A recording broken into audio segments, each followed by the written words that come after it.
नमस्कार साथियों, स्वागत और अभिनंदन एक बार फिर से YouTube क्लास में। मैं हूं डॉक्टर हितेंद्र गोयल, मैं जोधपुर से हूं और मैं खास तौर से रीट एस्पिरेंट्स के बेनिफिट के लिए फोनेटिक्स से रिलेटेड जो क्वेरीज है, जो संदेह है, उनको मिटाने आया हूं।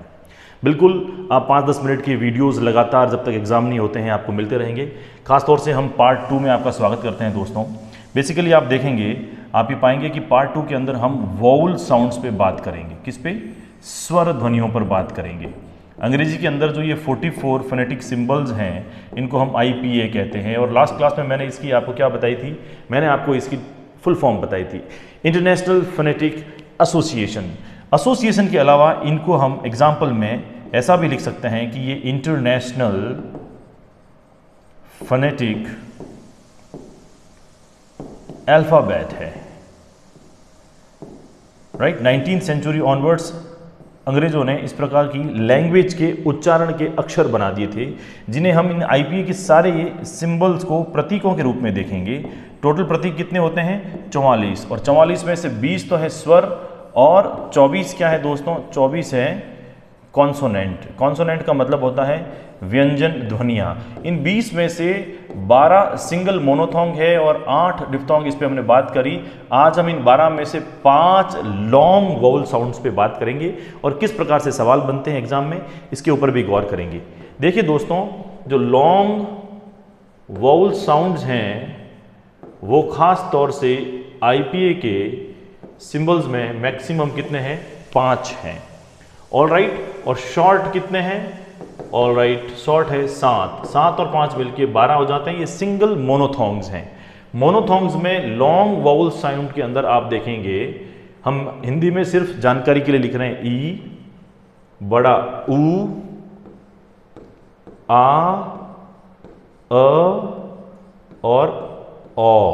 अब ये जो आप हिंदी के अक्षर देख रहे हैं, इनको थोड़ा सा लंबा बोलना है। ई, ऊ, आ, अ, ओ। इनके कुछ सिंबल्स हैं। ई का सिंबल क्या है? जैसे हम आई लिखते हैं, इसके साथ डबल डॉट आएगा और ये स्लैश होगा। ऊ का सिंबल होगा इस तरीके का, या फिर ये यू ऐसे भी लिख सकते हैं हम। राइट, थोड़ा सा आप गौर से देखेंगे। आ के लिए जो हम लेटर ए लिखते हैं, उसको लिखकर उसके बाद में डबल डॉट होगा। अ के लिए 3 जैसा कुछ बनाना है, या तो इस तरीके से आता है या इस तरीके से कुछ लिखा हुआ आता है, आप गौर से देखेंगे। और ओ के लिए ई, जो उल्टा सी बना करके डबल डॉट देते हैं, और कभी कभी उल्टे सी के साथ में इस तरीके से एक लाइन दे देते हैं ऊपर, ये भी ओ ही है। तो एक तो इन सिंबल्स की जानकारी आपको अच्छे से होनी चाहिए। दूसरा हम क्या देख पाएंगे कि यहाँ पे जो एग्जाम्पल्स हैं, इन एग्जाम्पल्स को गौर से देखेंगे दोस्तों। यहाँ पर आप देखिए कि FEEL फील, और क्या आ रहा है? PEEL पील, और क्या आ रहा है? खाना खाओगे तो मील। लेकिन REAL, just look at the way it has been written. देखो, ये डबल ई है, ये डबल ई है, ये EA है, फिर भी इसमें उच्चारण क्या आ रहा है? फील, पील, मील। जबकि REAL में रील उच्चारण नहीं आ रहा है। क्या आ रहा है? रियल। क्या उच्चारण आ रहा है? रियल। तो यही सवाल बन जाए कि इन चारों में से कौन सा शब्द उच्चारण के दृष्टिकोण से भिन्न है, तो आप उत्तर इसे करोगे। समझ में आ गई मेरी बात? तो ये लॉन्ग ई वाला साउंड नहीं है, यहां पर ये डिफ्थोंग आ रहा है दोस्तों। क्या आ रहा है? ये डिफ्थोंग आ रहा है, ये ई और अ है। आगे मेरी बात समझ में? दूसरा एग्जाम्पल हम बड़ा ऊ का देखते हैं, तो एग्जाम्पल है फूल, खूल, रूल और फुल। अब आप देखिए, यहां डबल ओ है, बड़ा ऊ आ रहा है। फूल, खूल, रूल।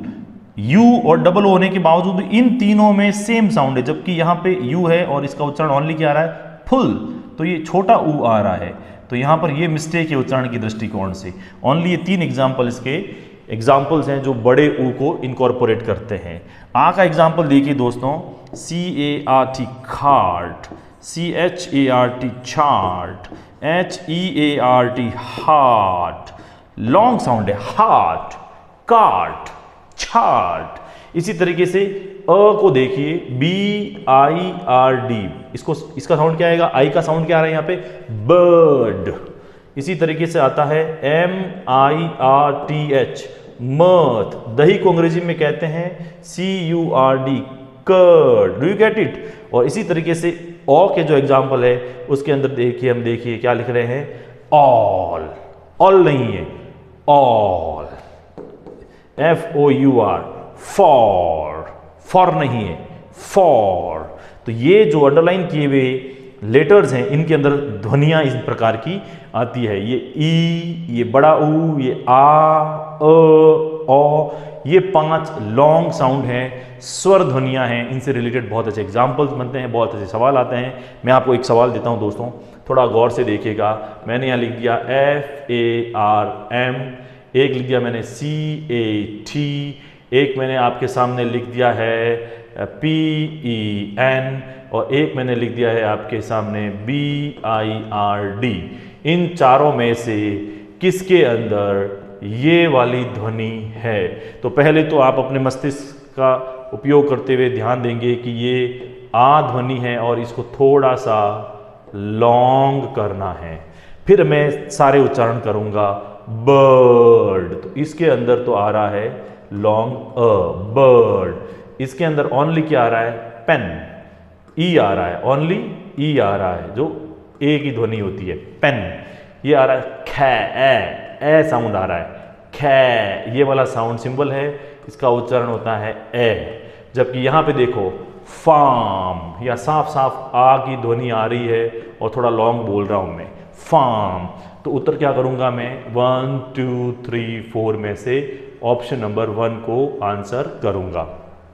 मैनी क्वेश्चंस, इवन आपको यहाँ पे पूछा जा सकता है कि ये जो लिखा हुआ है आपके साहब FIRM, ये अंडरलाइन कर दिया। इस अंडरलाइन लेटर में पोर्शन ऑफ दी प्रोनाउंसिएशन में कौन सा साउंड है? मैंने दे दिया कि साहब ये वाला साउंड है, या ये वाला साउंड है, या ये वाला साउंड है, या फिर आप दे दो कि ये वाला साउंड है। तो याद अगर आप करेंगे साउंड तो पता चलेगा ये ओ है, ये ई है, ये आ है और ये अ है। तो ये जो लिखा हुआ वर्ड है उसका उच्चारण है फर्म, राइट। तो आप कहेंगे दोस्तों कि इसमें फ और म के बीच में ओनली अ, वो भी लॉन्ग आ रहा है, र कहाँ गया? र के स्पेसिफिक नियम है।